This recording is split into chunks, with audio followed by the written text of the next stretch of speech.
No. Link.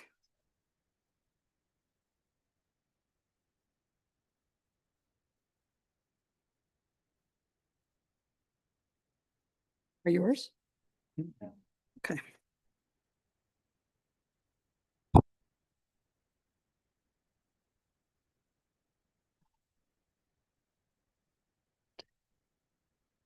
Okay, we'd like to welcome you this evening and call to order our regular meeting of the West Valley City Council this July 8th, 2025. We're beginning our meeting at 6:30 p.m. in the council chambers of West Valley City Hall. All members of the council are present online or in person. Councilmember Wood, Councilmember Whetstone is online, Councilmember Harmon, Councilmember Hune, Councilmember Christensen, Councilmember Norfelt is online. Myself, we're also joined at the dais with our city manager, Mr. Peely, and our city recorder, Ms. Kamick. Tonight's opening ceremony will be by myself. I will present, and I would ask you to stand and repeat the Pledge of Allegiance with us. I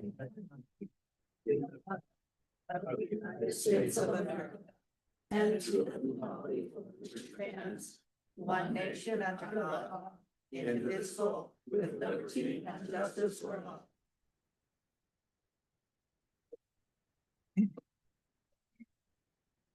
Thank you.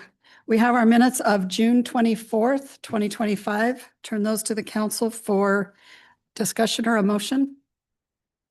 I'll make a motion to approve the minutes from June 24th, 2025. Second. We have a motion and a second. All in favor, please say aye. Aye. Aye. And any opposed? Okay, those pass. Presentations, I'll give a report on the proposed tax increase at Jordan Valley Water Conservancy District. I sit on the board of trustees for the district, and Jordan Valley Water Conservancy District is proposing a property tax increase for the fiscal year 2025-2026. A growing service area and increasing water demands require additional water supplies and infrastructure. This increase will support major capital projects over the next 5 years, which include treatment plant upgrades and expansion, new storage reservoirs, new southwest aqueduct segment, and new wells and groundwater development. There will be an average increase of about $11 on a home and $22 for the businesses per year. Utah Code Section 17B1 1003 requires that the City Council allow for public input on this item within 40 days of receipt of the request. Are there any members of the public that wish to comment on this item? Okay. Are there any members of the council that would like to comment on this item? I can't see online, so, okay. All right, thank you. There will also be a public hearing at Jordan Valley Water Conservancy District, which is at 8215 South, 1300 West in West Jordan on August 11th at 6:00 p.m. if you would like to put in comment at that time as well. Okay, we'll now move on to our public comment period. We will now allow accept public comment. Public comment is limited to 30 minutes. Any person wishing to comment shall limit their comments to 3 minutes. Upon recognition by the mayor, you will approach the microphone. If you did not sign up, please give us your name and address. All comments shall be directed to the mayor. No person addressing the council during the comment period shall be allowed to comment more than once. Comments shall be limited to city business and matters within the purview of the city council. Speakers should not expect any debate with the mayor, city council, or city staff. The mayor, city council, and city staff may respond after the comment period has concluded. Speakers shall refrain from personal attacks against fellow citizens, city staff, and members of the council. If you are here to speak to application Z1 2025 regarding adding the rezone of property on 3001 West, 4100 South, we will have a separate public hearing for that item, and it would be best to hold your comments until that time. So our number one, speaker one. Okay, this never happens. It's hot. I know you've heard me before. I'm Lynn Criddle, and I live on Palmer Drive. And I came today to thank you very, very much. We have the humps on our street, which is absolutely fabulous and faster than we ever expected to have them. And I can tell you, looking out my window and being on my front lawn, people are slowing down by my house, and I expect to have no more cars on my lawn. But I wanted to come personally because I appreciate you listening to us, caring about us, and we're able to work so quickly. I thank you all so much personally. I thank you. I feel safer. I feel so happy. I love having the humps, and I thank you. Also, our little trail along the canal has new pavement on it. I don't know if that's from the city, but that's wonderful too. They went right over all that graffiti. I wish it would stay off of there. But I just personally wanted to thank each one of you for caring enough to work on this for us. Thank you so much. Yeah, thank you. Speaker two.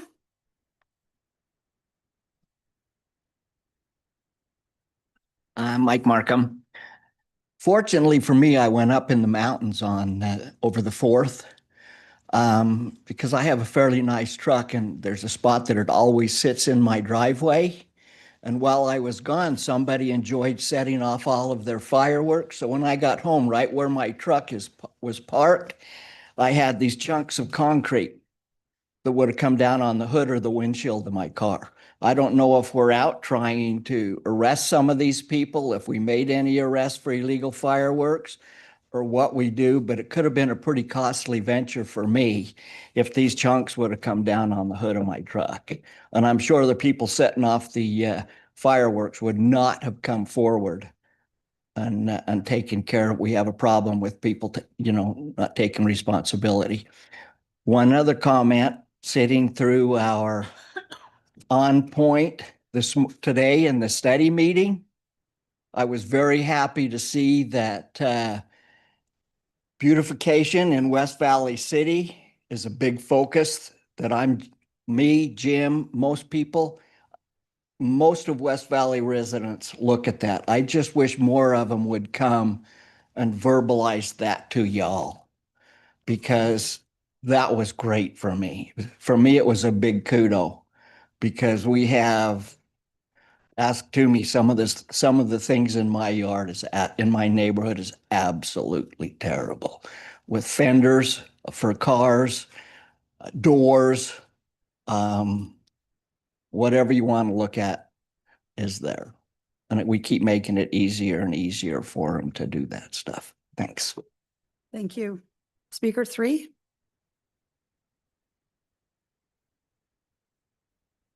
I will wait until the rezoning portion. Okay, thank you. And speaker four. Are you more for the rezone?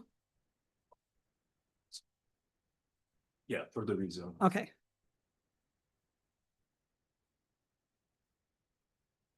Okay. Is there anyone else that didn't have a chance to sign up that would like to speak? Okay, seeing none, we'll close the public comment period. Is there any comments from the council at this time? Just really the credit goes to Dan Johnson for getting the speed humps in. Appreciate his team. He sits in the back and doesn't get a whole lot of praise sometimes. So I want to make sure Dan feels a little love. Okay, thank you. All right, we'll now move to our public hearings. We have application Z1 2025. And this is a application for a rezone from agriculture to multi-unit dwelling residential.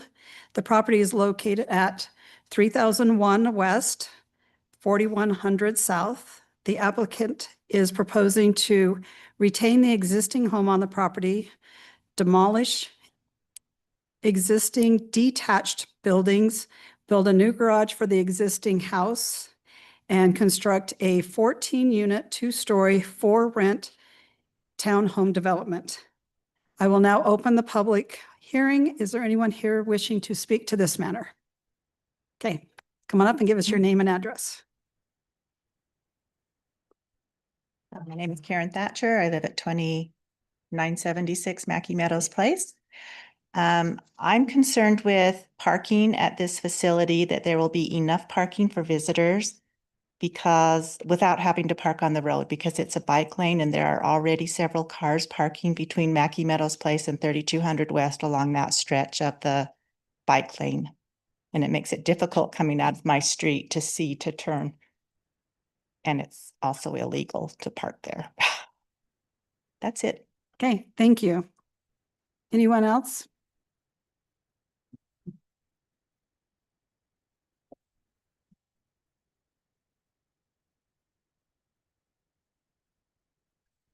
My name is Fred Cox. I live at 4466 Early Duke Street in West Valley.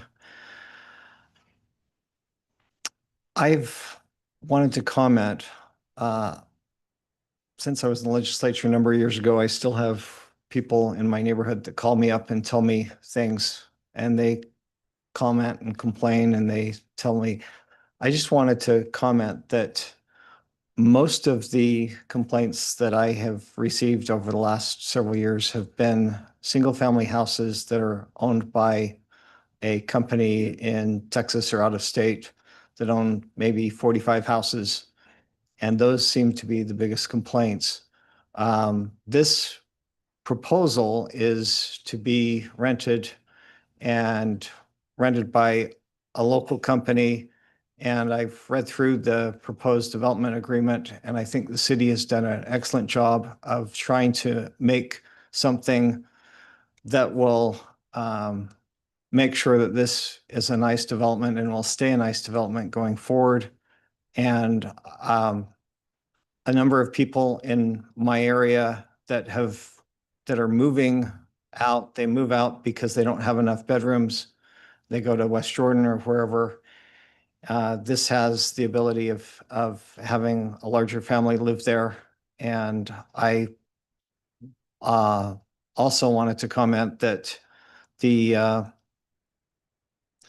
in my neighborhood, which is further west than there, I live in a split entry house. There's multi-level, there's split entry, there's ramblers. They're 2-story, but I noticed that a lot of the new townhomes being built, like on 27th West, are 2-story.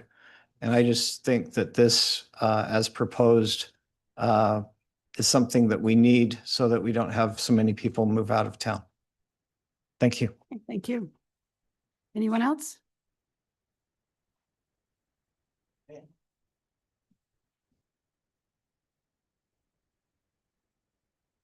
Good evening, Mayor Lang and the council. My name is Ryan Mahoney. I live at 2613 South Chesterfield Street. I was at the study session for this property last week. One thing I find concerning is that the current layout design leaves a lack of parking for visitors that would visit this property, as the parking is all down the center and then there's a walkway around the outer perimeter of the property. So I just want the council to address to make sure it follows parking zoning ordinances. So that's all I have to say. Thanks. Thank you. Anyone else? Nope.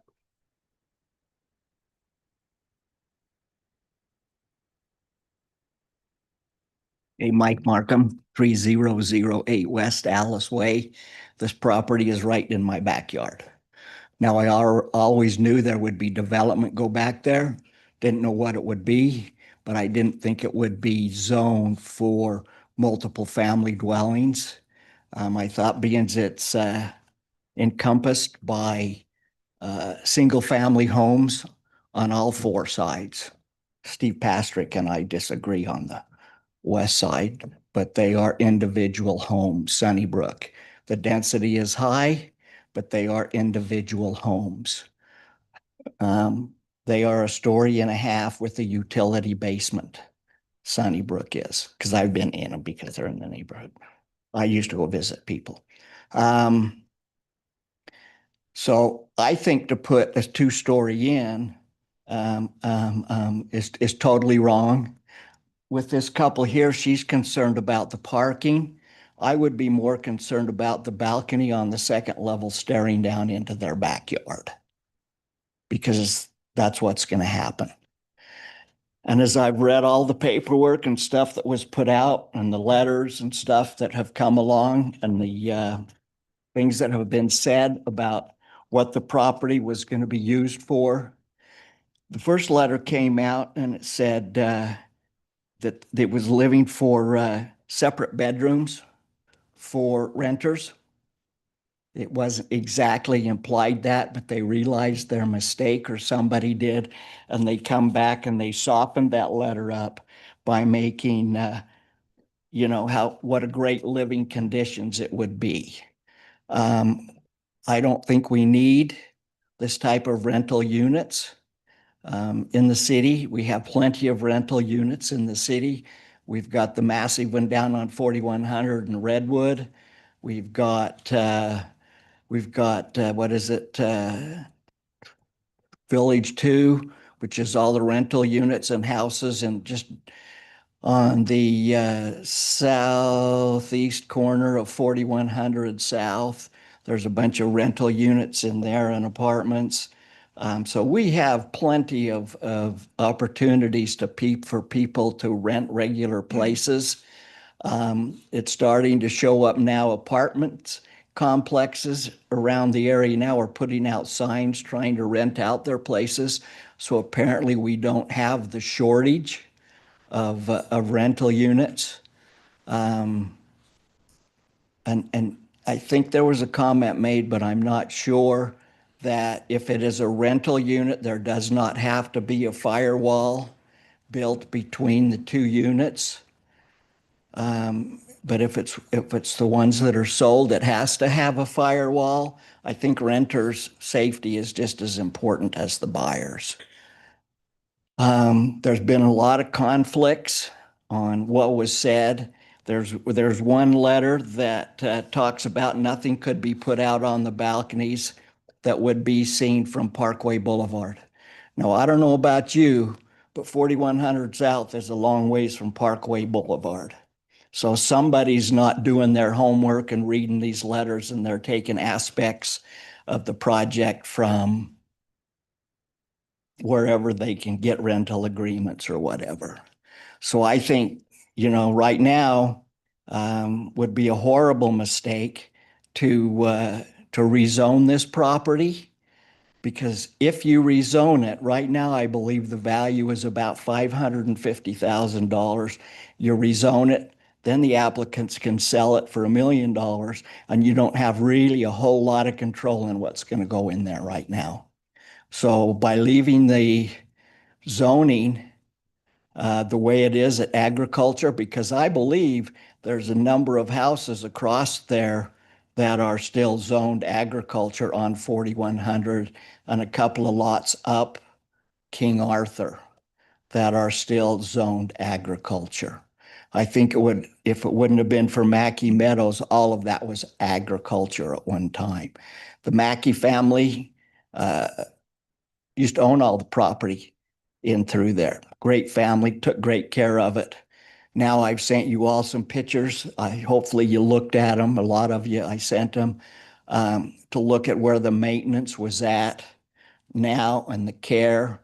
There's trees across the back. They talk about maintenance and how they're going to take care of everything.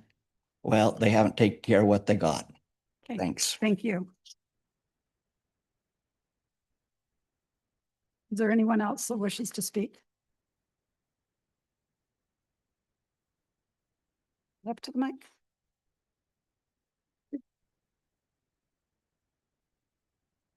I'm Orland Thatcher. I also live at 2976 West Mackey Meadow Place. The parking is an issue. My son commented a couple months back how he didn't realize the street sign where it says PL for place really meant parking lot. That's what we've got now in this area. But my concern, I do like to echo Mr. Markham's comment about privacy. I hope there's some kind of accommodations made. 2 full stories where my house right across from it, and I have the largest exposure to that property of any of the homes adjacent to it. Is some kind of privacy fencing needs to be included in their application to give us some sense of privacy in our property. I realize something's going to go in there at some point in time, and either the property needs to, or the building needs to go down a little bit so the second story isn't quite as high, or we need to have some sort of privacy fencing. Thank you. Okay, anyone else?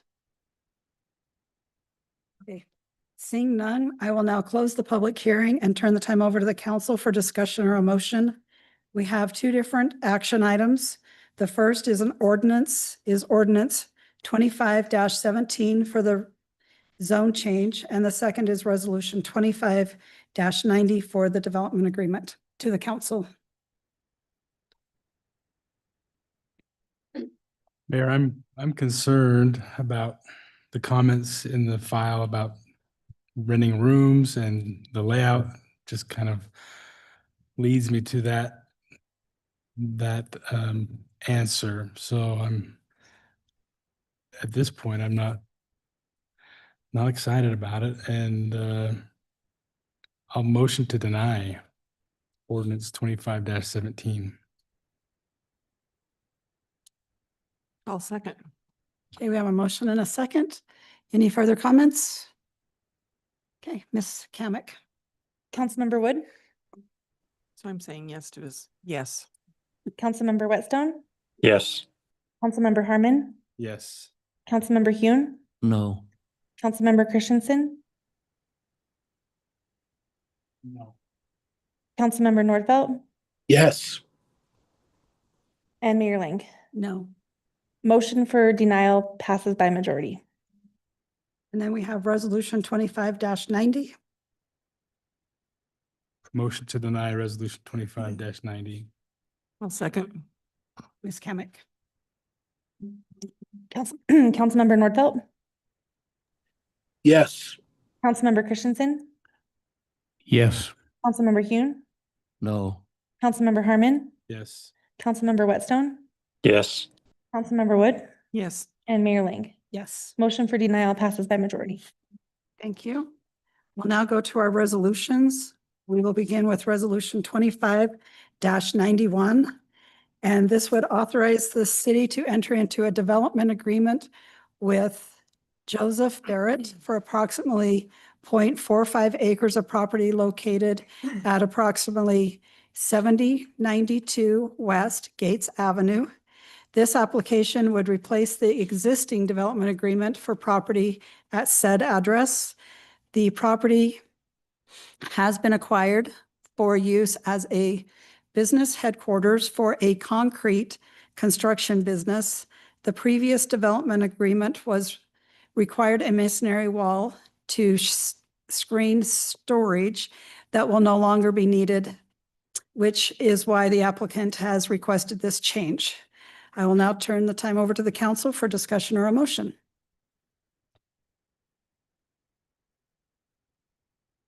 Motion to approve resolution 25-91.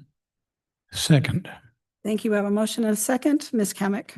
Councilmember Wood, Yes. Councilmember Whitstone, Yes.